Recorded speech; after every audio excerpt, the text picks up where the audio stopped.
Maybe my benefit to the building trades. This has nothing to do with my strength, but I am a really good problem solver, and so to work with people that would just point out what I'm good at and encourage me to pursue the parts of the building trades that had more to do with like problem solving rather than just like how much can you lift. And there's people. If change is going to happen for us, it has to happen by us.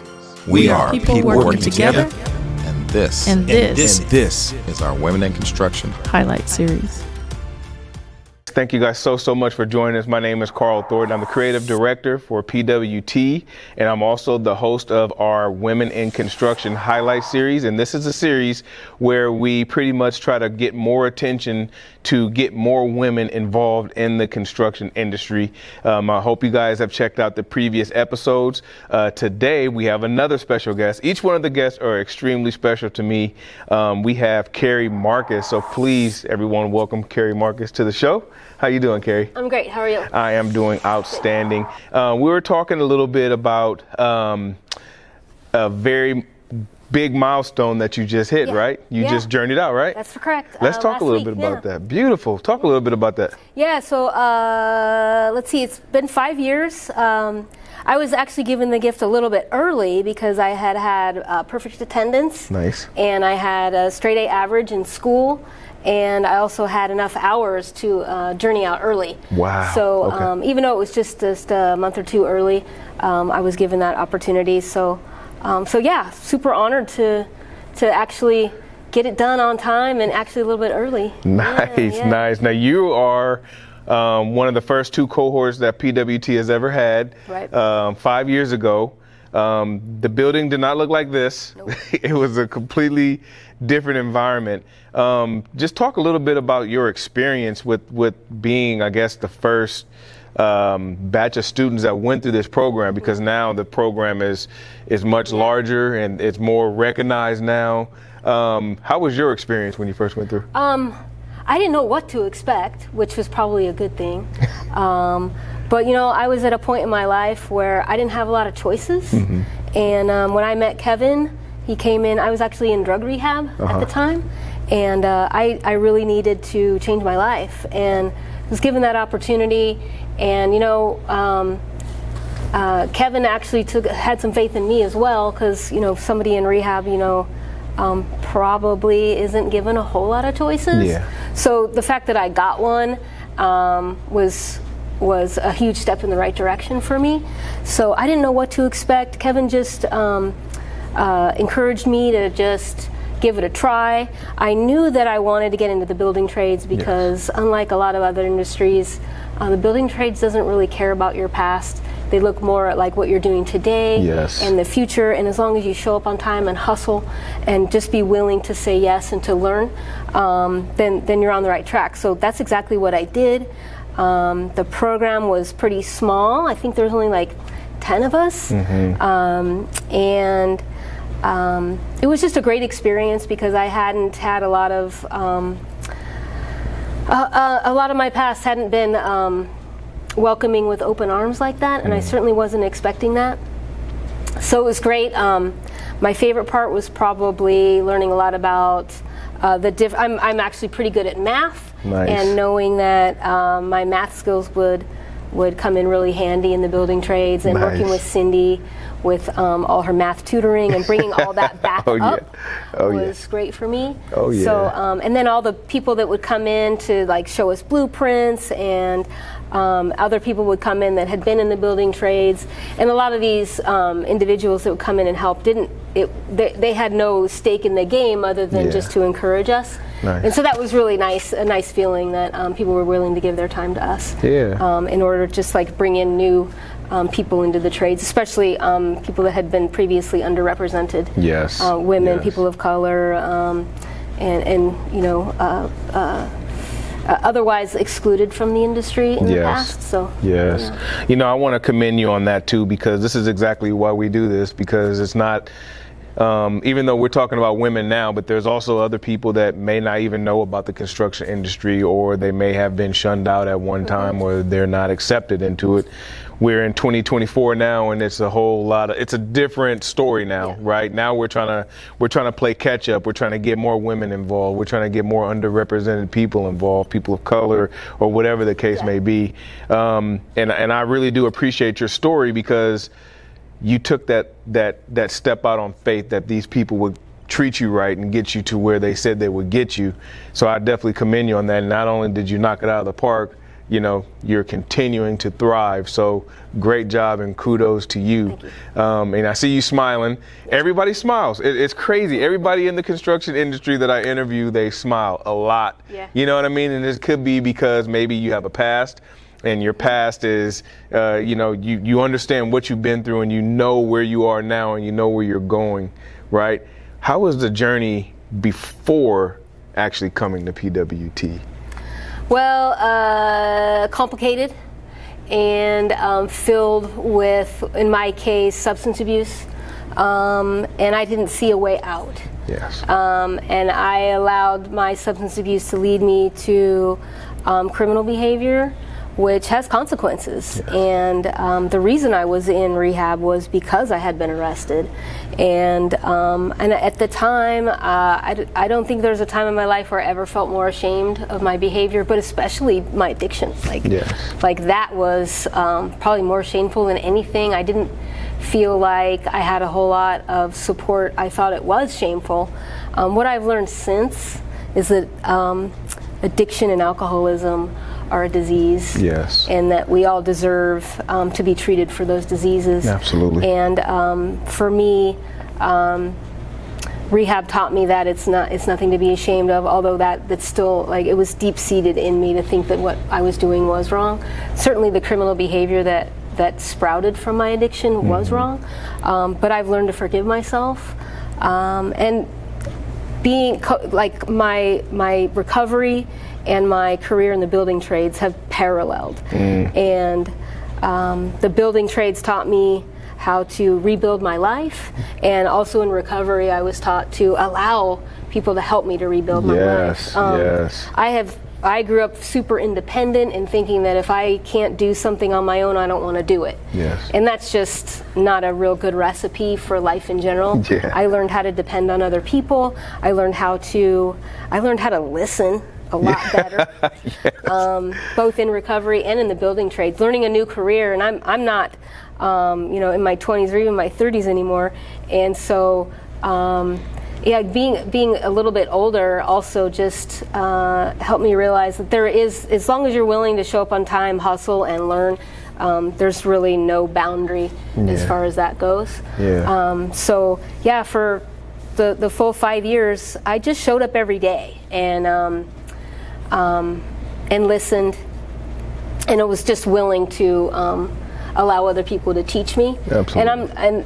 And some people in the building trades are a little bit more patient with you than others. Yeah. And I just learned, even on the days where I felt like I might have been less appreciated, I just knew there were other days where I would feel more appreciated, and that people would be going out of their way to help me and to recognize what my strengths were. Yeah. That's probably was the biggest component, is to have somebody who's been in the trades for a while and realize, like, oh, okay, maybe, being that I'm a little smaller, maybe my benefit to the building trades, this has nothing to do with my strength, but I am a really good problem solver, and so to work with people that would just point out what I'm good at and encourage me to pursue the parts of the building trades that had more to do with, like, problem solving rather than just like how much can you lift. And there's people that can lift a lot of and be good at that. Yeah. And then there's also opportunities for people that can do everything. So absolutely. So that's been like in to answer your question, just showing up and allowing the process to carry itself out and not trying to control anything. And also it's really, really important to anyone who's going to pursue this that you go to school on time and you go every day and you don't miss a day, super important to do that too. Yeah, that's a big absolutely. reason why I was able to journey out early, is because I did that. I did Nice. that. I'm going to say the reason why you're able to journey out early is because of your journey. You know what I mean? Because I think that we go through things for a reason. Yeah. Right? And let me ask you just a serious question. Do you think if you didn't go through any of those things that you went through, do you think you would have been able to go through this classroom and be able to excel the way you have? I never would have even considered it, because I have a tendency to think that anything that's easy is something that I can neglect. And this has not been easy. Yes. So I worked really, really hard to get to where I am, and so I appreciate what I have earned even Yes. more. There you go. But no, I don't. I think when I came in here, I was bottomed out. Yeah. And so to be able to allow people to help me build myself back up was crucial to my success. Yeah. Pretty much because you probably just, there's no way out, right? There You're was kind no of way out. you're kind of just on your back looking up, looking for a hand up some way, shape, or form. You know, I've been there myself. I know there's other people that have been there, and you know, thank God for people like Kevin Brown and Cindy Brown for even doing what they're doing, giving people that second chance. Yeah. Not everybody takes it, but the ones who do, you Yeah. know, you see it. They're transformed. Yeah, You know? the opportunities are there. Kevin and Cindy definitely bring you the pre-apprenticeship coursework, the MC3 coursework, and give you some of the skills that are needed. But then there's a point where you got to take over. Yes. And I think that the skills were all handed to me, and it's just like, you know, then you have to start putting one foot in front of the other and getting out there and doing what's expected of you. And that's just exactly what I did. And I also wanted to make them proud. That was a big, yeah, Nice. for sure. And they are too. Represent. They're like, you gotta get carried. You gotta get carried. So I'm glad you're here because Thank you. it's been a very insightful interview. Now let's talk a little bit about being a woman in construction. Now, has there been any struggles? It's not easy. You definitely get more attention, and I'm not saying like in a negative way, but being that you look different, walk different, act a little different, sound a lot different, you just, and that comes in both a negative and positive way. The cool thing is that people remember me, they remember my name, they remember talking to me. And I, on a job site, the first job site I was at had over 400 people there. And I found that and then that was the first 20 months of my apprenticeship. I was basically at the same, a really big job site. And then since then, I worked for a smaller company, but I would go to a job site and then somebody would recognize me from the big one. Like, oh, did you work at the new Natural Resources headquarters? I'm like, yeah. And like, yeah, I recognize you. And like, I'm like, I don't recognize you because you guys all look alike. But like, so that was neat to like just be recognized. But there's some of the hardships are, and I don't even know if I'd qualify as too hard, but some of you men out there are kind of dirty, and your bathrooms are disgusting. And so sometimes on a smaller job sites, I'd have to use the men's facilities. But yeah, and then some of the other things you just got to be, as a woman in the trade, just aware of. Didn't really bother me too much, but there's some people that have some more traditional /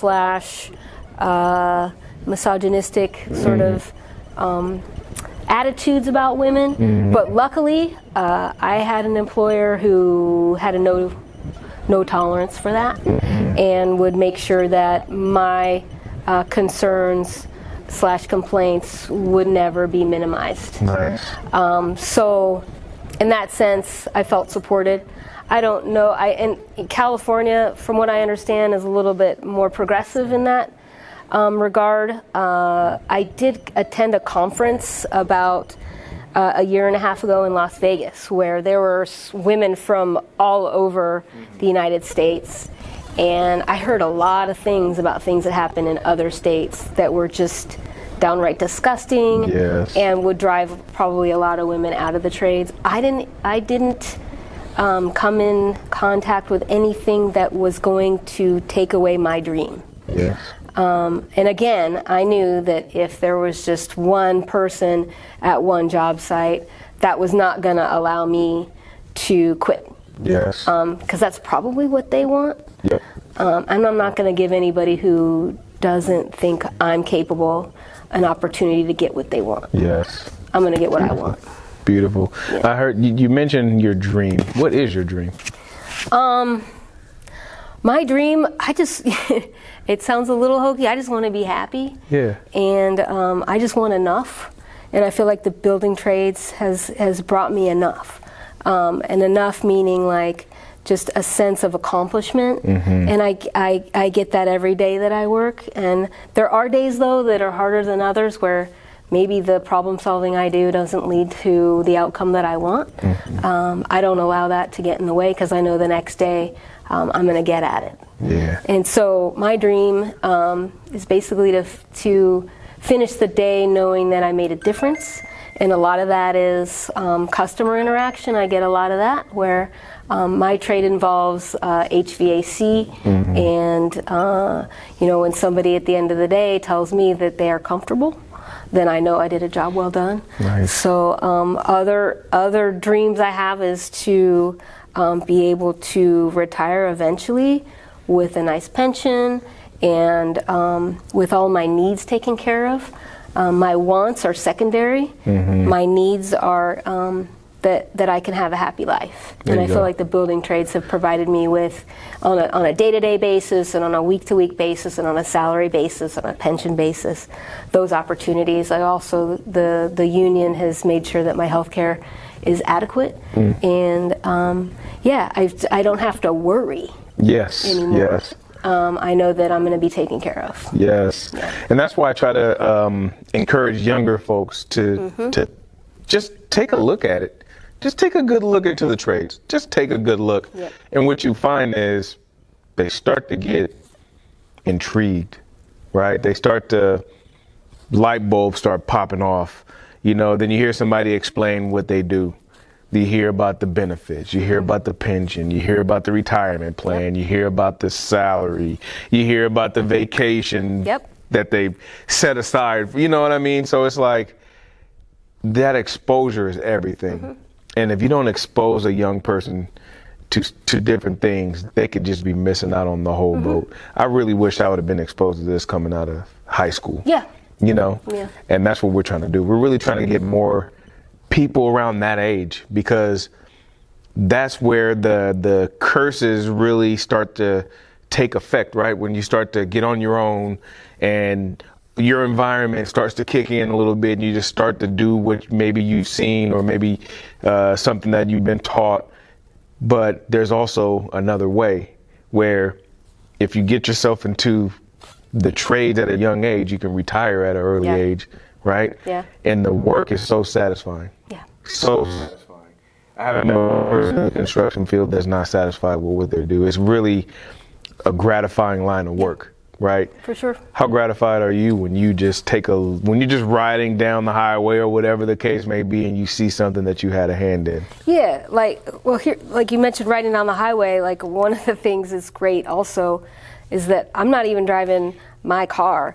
Like I got a company van. Nice. So, and all my tools are in there, and all the tools that are given to me in order to do my job well are provided to me.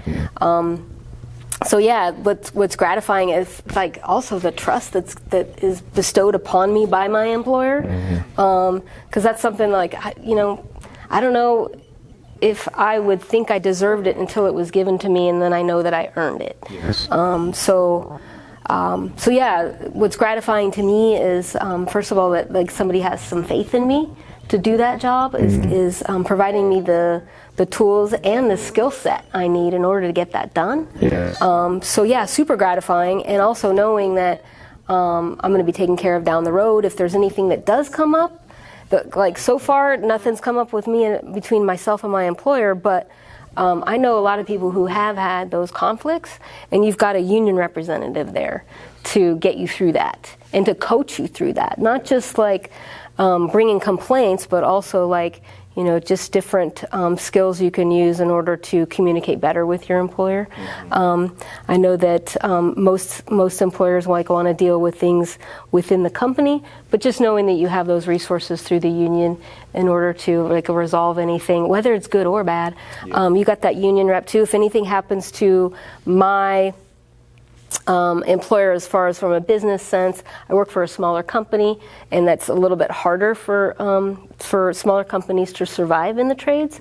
But I know that if anything were to happen to my employer, that I call my business rep, and then they can get me to somewhere else. I don't have to like hit the pavement and start panicking over a job. The union's got that for me. They're keeping track of all of the skills that I have, and they'll find a place for me that works for me. Yeah. So you don't actually have to continue to, oh, look at the guy. He just walked in here. Look. Yo, Kevin. Mark is late. What? Hey, 1:30. I'm late. You're late. Nice. You're late. No, I gotta go get Marlon some tools. Okay. How you doing? Good to see you. Yeah, you too. All right. Yeah. You're on camera. You want to say hi to the camera?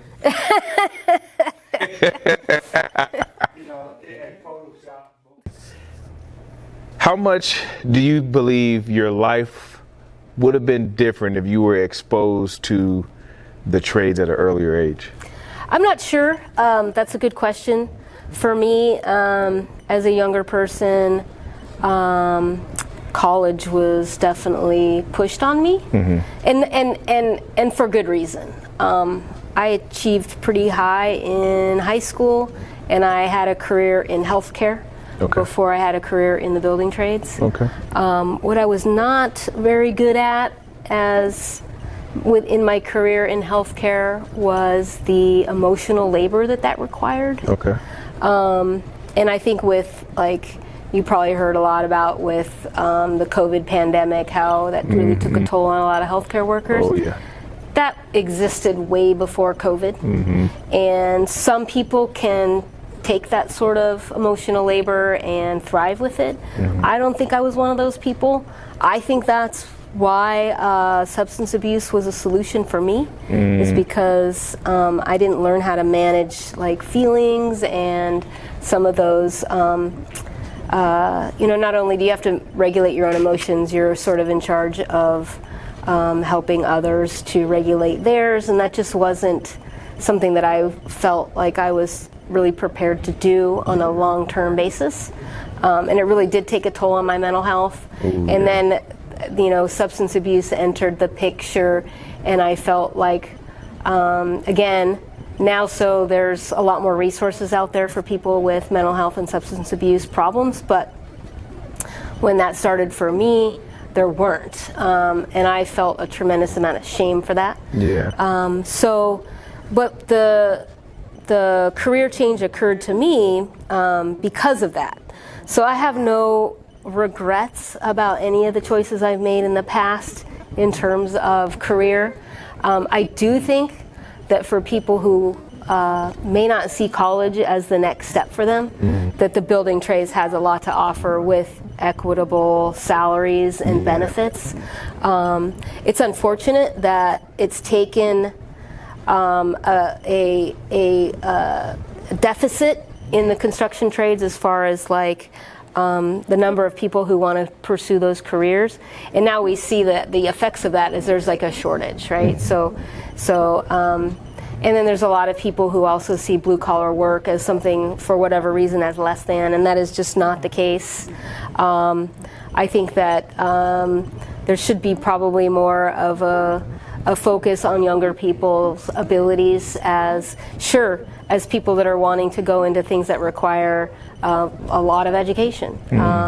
That's just not the case with everybody, and I think in the past they've sort of, high schools and other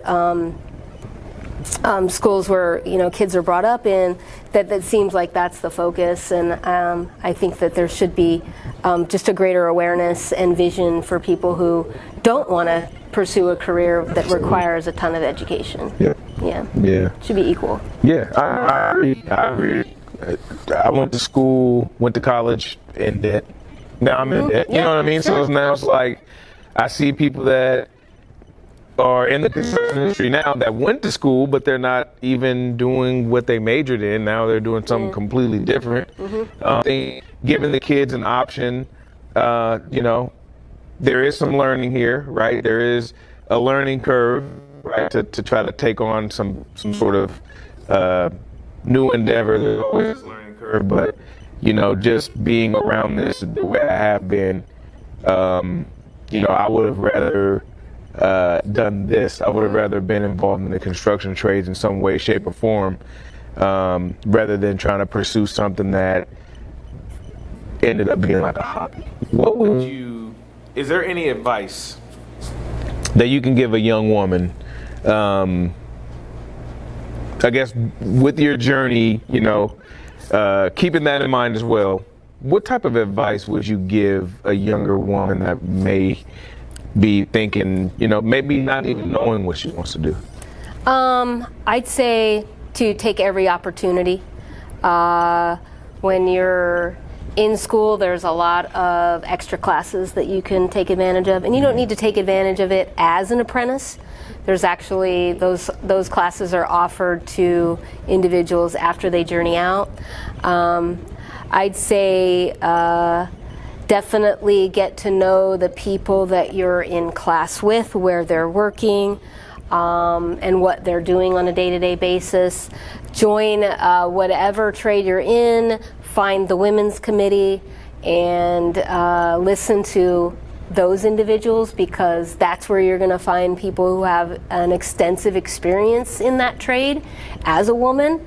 They're going to tell you what they went through and then how to resolve any issues that you might have based on their experience.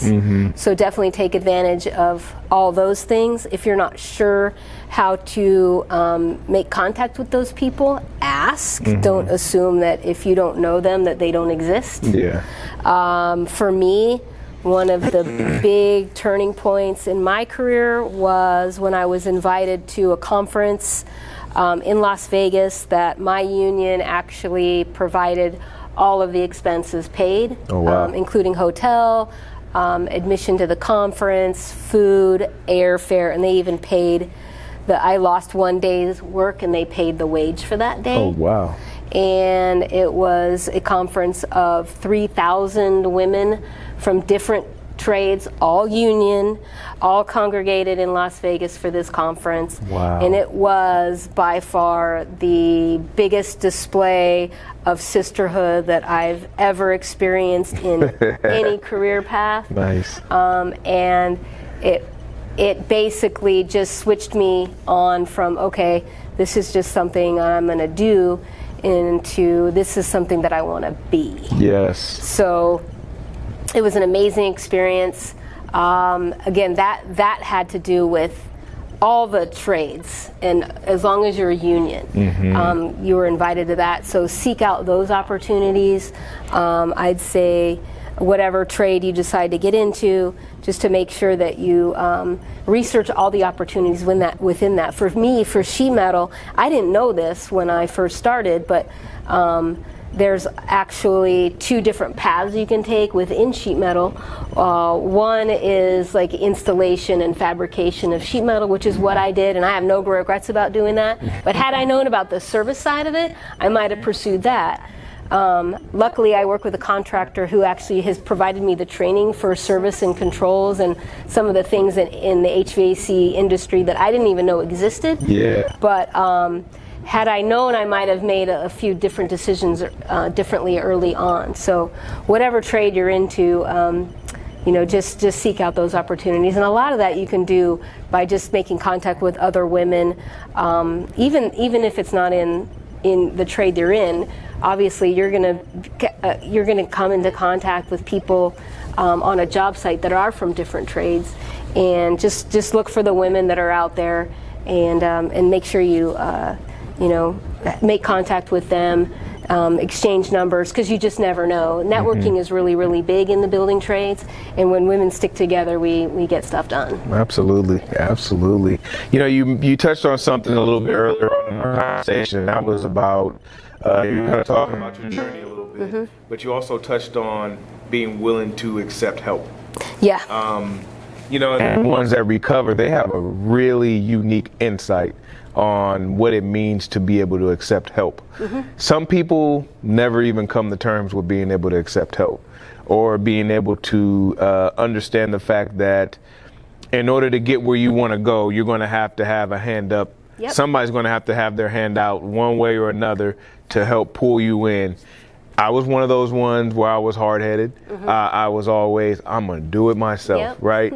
And it just don't get you anywhere, right? Because then you're in this fake competition that really doesn't exist to anybody but yourself. Yep. And you're not gaining any traction. You're pretty much in mud, and you're just kind of going over and over. Now, I just wanted to touch back on that again, because I think that is really important for people to understand that at some point in your life, there's going to be people that will help you get to where you want to go.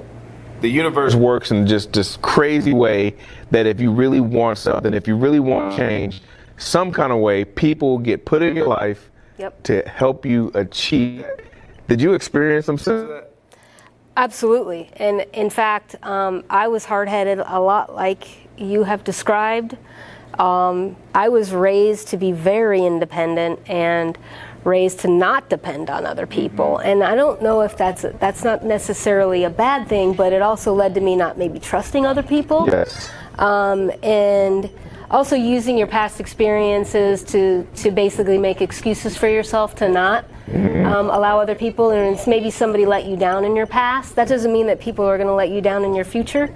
But as, you know, hard-headed individuals that may have used substances as a solution, that just seems to be our go-to, is to kind of give, like, oh yeah, that person's going to not be there for me, so I'm just going to try to do it on my own. And yeah, when I got into rehab, one of the first things I heard was, you can't do this on your own. And in my head, I'm like, yes, I can. Oh, sure I can. I'll show you how to do it.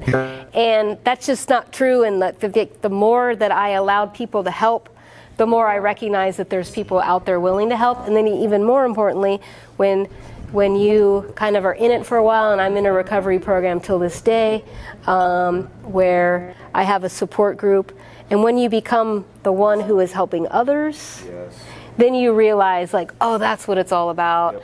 It's, you know, people that are reaching out to you when you need help really want to be there, and they probably get more out of it than you're getting. So give them that opportunity. And so yeah, it just took me a lot of one day at a time, showing up. I go to recovery meetings. I do that regularly, and early on I did it every day, and just showing up and listening and learning that from other people what works. Doing it alone doesn't work. Absolutely. Doesn't work. That's And when you actually learn how to accept help, it opens up your world, and you realize that you know, we're all social animals. We're here to help one another, and then that transfers to everything else in your life, not just your recovery, but in every other aspect of your life. So, so yeah. Yeah, that's funny. We're going to wrap it up. Okay. Thank you so much, Carrie, for joining me. This has been a fantastic interview. I love your insight. I love your enthusiasm. I really appreciate your journey. Do you want to give any shout outs before we go?